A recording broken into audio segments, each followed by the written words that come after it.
আসসালামু আলাইকুম রহমতুল্লাহ। আমি এই ভিডিওতে অত্যন্ত গুরুত্বপূর্ণ কিছু সতর্ক বার্তা নিয়ে কথা বলবো, আর সেটা হলো ডোনাল্ড ট্রাম্প। আমি এর আগেও অনেকবার বলেছি 2024 সালে আমেরিকার ইলেকশনে ডোনাল্ড ট্রাম্প দ্বিতীয়বারের মতো প্রেসিডেন্ট হবে, যেটার ব্যাপারে সিম্পসন কার্টুন এবং দ্য ইকোনমিস্ট ম্যাগাজিন অনেকবার প্রেডিকশন দিয়েছে। তো তাহলে নতুন করে আবার কি নিয়ে কথা বলছি, আর সেটা হলো এই বিষয়টি নিয়েই কথা বলবো, কারণ রিসেন্টলি ঘটে যাওয়া অনেকগুলো ঘটনা এই প্রেডিকশনগুলোকে অনেক স্ট্রং করে দিয়েছে। The economist magazine Donald Trump সম্পর্কে অনেকগুলো প্রেডিকশন দিয়েছে, যেখানে তারা স্পষ্ট করে এটা বলেছে যে 2024 সালে ট্রাম্প হবে আমেরিকার প্রেসিডেন্ট। ট্রাম্প সম্পর্কে একটা ম্যাগাজিন হলো এটা, যেটা 2023 সালের নভেম্বর মাসে প্রকাশিত হয়, যেখানে দেখা যায় ট্রাম্পের একটা শ্যাডো পৃথিবীর একটা অংশের উপর চন্দ্রগ্রহণের মতো করে পড়েছে, আর সেই অংশটা হলো মিডল ইস্ট, আরব ভূখণ্ড। আমি এ সম্পর্কে আগেও বলেছিলাম অন্য একটি ভিডিওতে যে 2024 সালে যখন ট্রাম্প প্রেসিডেন্ট হবে তখন ইসরায়েল এবং ফিলিস্তিনের যুদ্ধ মিডল ইস্টেও ছড়িয়ে পড়বে। তো আমরা রিসেন্টলি অনেকগুলো ঘটনার সাক্ষী হচ্ছি, যেমন 8 এপ্রিলের সূর্যগ্রহণকে কেন্দ্র করে ইহুদি খ্রিস্টানদের ধারণা, যেমনটা তারা বিশ্বাস করে। খ্রিস্টানরা বিশ্বাস করে সূর্যগ্রহণ তাদের জন্য একটা সতর্ক বার্তা, যে কোনো বিপদ আপদ ঘটার পূর্বে সূর্যগ্রহণ হয়। তারা বলে থাকে তাদের জিসাস ক্রাইস্টের ক্রুসিফিকেশন হওয়ার আগে নাকি সূর্যগ্রহণ হয়েছিল, তাই সূর্যগ্রহণ তাদের জন্য একটা দুঃখের পূর্বাভাস বা পতনের পূর্বাভাস। অপরদিকে ইহুদিরা এটাকে যেভাবে দেখে সেটা হলো তাদের ধর্মীয় স্ক্রিপচার অনুযায়ী তারা বিশ্বাস করে সূর্যগ্রহণ তাদের উত্থানের একটা পূর্বাভাস, আর চন্দ্রগ্রহণ তাদের একটা দুঃখের পূর্বাভাস। তো যেহেতু সূর্যগ্রহণ হচ্ছে, তারা এটাকে দেখছে যে খ্রিস্টানদের জন্য তথা আমেরিকানদের জন্য এটা পতনের পূর্বাভাস এবং তাদের জন্য এটা উত্থানের পূর্বাভাস। তারা এটাকে মনে প্রাণে বিশ্বাস করে। সুতরাং তাদের বিশ্বাস অনুযায়ী আমেরিকা, তারা যে বর্তমানে পৃথিবীর সুপার পাওয়ার যেখানে অবস্থান করছে, সেখানে কিছুদিন পর ইসরায়েলের অবস্থান হবে। এমনকি যখন পূর্ণ সূর্যগ্রহণ হয়েছে ওই সময়টাতে তারা কিছু রিচুয়াল করেছে, এবং যারা কালো জাদু প্র্যাকটিস করে তারা কালো জাদু করেছে। তো এরা কারা? এরা হলো জাদু প্র্যাকটিস করে যারা, পৌত্তলিক, প্যাগানিজম এবং ড্রুইড্রিতে বিশ্বাস করে যারা। তো আপনারা এটা অনেকেই জানেন যে প্যাগানিজম, ড্রুইড্রি, পৌত্তলিকতা, উইক্যান, এগুলো সবগুলোর মূলেই শয়তানবাদ। তো এই শয়তানবাদীরা 8 এপ্রিলের সূর্যগ্রহণকে টোটালি স্পিরিচুয়াল এবং সুপারন্যাচারাল হিসেবে বিবেচনা করে। এমনকি ট্রাম্প নিজেও এই ব্যাপারটাকে এইভাবেই দেখেন। তার একটা ছোটোখাটো নমুনা হলো ট্রাম্প তার ইলেকশনের অ্যাড ক্যাম্পেইন প্রকাশ করেছে, যেখানে সে এই সূর্যগ্রহণকে কপি করে তার অ্যাড ক্যাম্পেইনটি করেছে।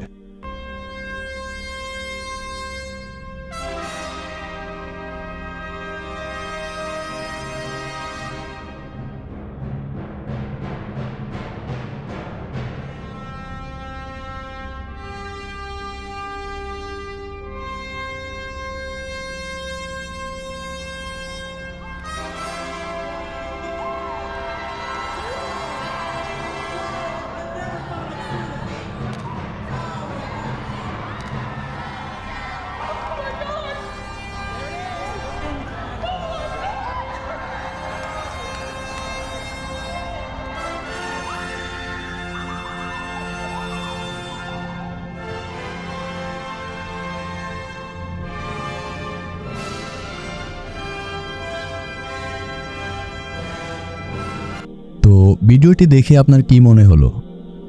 তারা কি এই সূর্যগ্রহণকে হালকাভাবে নিয়েছে? না, বরং তারা এ সম্পর্কে আগে থেকেই জানতো, তাই তারা এর সাথে সম্পর্কিত করে প্ল্যান প্রোগ্রাম করে প্রেডিকশন করেছে। তো ট্রাম্পের এই অ্যাড ক্যাম্পেইন দেখে অবশ্যই আপনার মাথায় এই ম্যাগাজিনটির কথা আসবে, যা আমি একটু আগে আপনাদেরকে দেখিয়েছি, কারণ এই দুটি বিষয়ের কনসেপ্ট একই রকম। আর একই রকম হওয়ার কারণ হলো দুটো প্রেডিকশন প্রোগ্রামিং একই জায়গা থেকে এসেছে। এরপর এই গ্রহণের সময় রেড বুলের পক্ষ থেকে একটি কাজ করা হয়, আর সেটা হলো পূর্ণ সূর্যগ্রহণকে মাঝখানে রেখে এইভাবে ফটোশ্যুট করা হয়, যেখানে দেখা যায় দুটো লাল গরু দুই পাশে এবং মাঝখানে পূর্ণ গ্রহণ লাগা সূর্য। বিষয়টি কি কোনো রকম কাকতালীয়? কি মনে হয় আপনার? অবশ্যই কাকতালীয় না, কারণ আপনারা ইতিমধ্যেই বুঝেছেন যে এই সূর্যগ্রহণকে ইহুদিরা কিভাবে দেখে। তাদের বিশ্বাস কি, এবং তারা যে লাল গাবি রিচুয়াল করবে এই মাসে সেটাও তারা স্পষ্ট করে জানিয়ে দিয়েছে। আর সেই বিষয়টি এখানে রেড বুলের ফটোশুটের মাঝে প্রকাশ পেয়েছে। আর এই লাল গাবি রিচুয়াল করার পরেই তারা তাদের মাসিহা তথা দাজ্জালের আত্মপ্রকাশ করার জন্য আরও একটি বড় কাজে হাত দিবে, আর সেটা হলো আল আকসা কম্পাউন্ডের কুব্বাতুস সাখরা তথা ডোম অব দ্য রককে ভেঙে থার্ড টেম্পল তৈরির কাজে হাত দিবে। আর যদি এমনটা হয় তাহলে অবশ্যই ইরান সহ অন্যান্য মুসলিম দেশগুলোও হাত গুটিয়ে বসে থাকবে না, যেহেতু ইহুদিরা তাদের সব সীমা লঙ্ঘন করে আল আকসা মসজিদে হাত দিবে। আর তখনই দেখবেন আমেরিকাও তাদের সন্ত্রাসী কর্মকাণ্ড দেখাতে শুরু করবে। ট্রাম্পের সন্ত্রাসী কর্মকাণ্ড সারা বিশ্ব দেখবে তখন। আর তখন ট্রাম্প এটা করবে কারণ সে সেকেন্ড টাইম ক্ষমতায় আসবেই এই অঘোষিত শপথ নিয়ে। আর ট্রাম্প ইহুদিদের সাথে কীরূপ আচরণ করে আমরা তা ইতিপূর্বে দেখেছি। যখন ট্রাম্প জেরুজালেমকে রাজধানী হিসেবে ঘোষণা করেছিল তখনই দেখেছি। এরপর 2023 সালে রিপাবলিকান জিউস কোয়ালিশনে ট্রাম্প ইরানকে সরাসরি হুমকি দিয়েছে। দ্বিতীয়বার এমনটা ঘটলে আমেরিকা 100% ইসরায়েলের সাথে থাকবে এবং এটার জন্য কোনো ক্ষমা চাইবে না তারা। সুতরাং তাহলে বুঝতেই পারছেন ট্রাম্প যদি ক্ষমতায় আসে তাহলে সে ইসরায়েলকে 100% সাপোর্ট করবে। থার্ড টেম্পল তৈরি সহ অন্যান্য কাজে এবং আরব বিশ্বকে প্রতিহত করতে ট্রাম্প তখন প্রত্যক্ষভাবে অংশগ্রহণ করবে। সো আমার মনে হয় আমরাই সেই জেনারেশন যারা কিয়ামতের পূর্বে ঘটবে এমন বড় 10টি আলামতের সাক্ষী হতে যাচ্ছি। তবে কেউ ভুল বুঝবেন না, কারণ সব কিছু আল্লাহ সুবহানাহু ওয়া তাআলাই ভালো জানেন। আমি শুধু তাদের প্রেডিকশন এবং তাদের প্রিপারেশনের উপর ভিত্তি করে কথা বলেছি, আমি কোনো ভবিষ্যদ্বাণী করিনি। তো যাই হোক, আমাদের উচিত আমাদের ঈমানকে আরও মজবুত করে তোলা, কারণ সামনেই যে আসন্ন জিহাদ, আমাদের অবশ্যই প্রত্যেককে উম্মার জন্য এক একটি খুঁটি হিসেবে তৈরি হতে হবে। আল্লাহ সুবহানাহু ওয়া তাআলা বলেন, ইয়া আইয়ুহাল্লাযীনা আমানু হাল আদুল্লুকুম আলা তিজারাতিন তুনজিকুম মিন আযাবিন আলিম। হে মুমিনগণ, আমি কি তোমাদেরকে এমন একটি ব্যবসার কথা বলে দেব না যা তোমাদেরকে যন্ত্রণাদায়ক শাস্তি হতে রক্ষা করবে। আর সেটা হলো তুমিনুনা বিল্লাহি ওয়া রাসূলিহি ওয়া তুজাহিদুনা ফি সাবিলিল্লাহি বিআমওয়ালিকুম ওয়া আনফুসিকুম যালিকুম খায়রুল লাকুম ইন কুনতুম তা'লামুন। যে আল্লাহ এবং রাসূলের প্রতি বিশ্বাস স্থাপন করো এবং আল্লাহর রাস্তায় জান এবং মাল দিয়ে জিহাদ করো, এটাই তোমাদের জন্য উত্তম যদি তোমরা জানতে। ইয়াগফির লাকুম জুনুবাকুম ওয়া ইউদখিলকুম জান্নাতিন তাজরি মিন তাহতিহাল আনহার ওয়া মাসাকিন তাইয়্যিবাতান ফি জান্নাতি আদনিন যালিকাল ফাওজুল আযীম।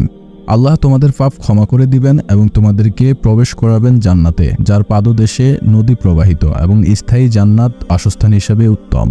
এটাই মহা সাফল্য। ওয়া উখরা তুহিব্বুনাহা নাসরুম মিনাল্লাহি ওয়া ফাতহুন করিব ওয়া বাশশিরিল মুমিনিন। আর তিনি দান করবেন তোমাদের জন্য আরও একটি অনুগ্রহ যেটা তোমরা অনেক পছন্দ করো, আর সেটা হলো আল্লাহর সাহায্য এবং আসন্ন বিজয়। এটা মুমিনদের জন্য সুসংবাদ।